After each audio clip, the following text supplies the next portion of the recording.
يا قف امتحنت انا بالاتحاد حقك. قل لي الاهلي 39 مباراة 39 مباراة بدون هزيمة، دخل الموسم حطم الرقم القياسي في العالم.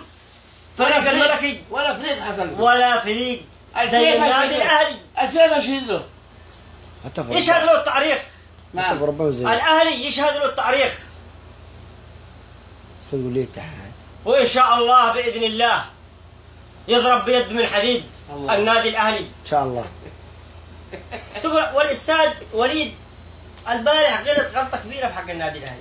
يا لطيف ليش؟ حتى لمحة كلمتين في النادي الاهلي علشان متصدر. ايوه كلمتين تقولها في حق النادي الاهلي، لان الاهلي في الصداره، وان شاء الله باذن الله الصداره ملكيه ان شاء الله باذن الله. سهل الاهلي فريق كبير، بيستاهل. لازم تتكلم في النادي الاهلي وتقول على النادي الاهلي.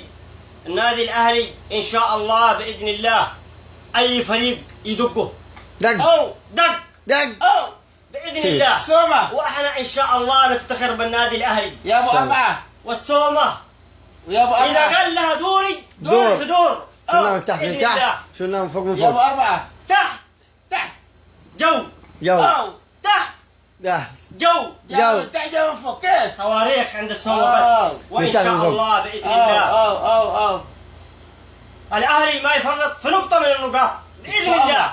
ويرزع اهم الشباب حاجه التركيز. يوم الثلاثاء يرزع الشباب ان شاء الله. وان شاء الله باذن الله احنا لا نفكر لا في اتحاد ولا في غير الاتحاد.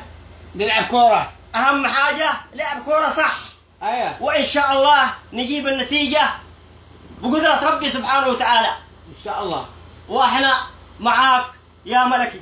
الله اكبر. معاك يا ملكي. معاك. لن نتخلى عنك. الله أكبر. قلبا وقالبا. الله أكبر. وانت هنا في القلب. لن نستغني عنك ابدا. نعم اي والله. اشهد لك انا. والسلام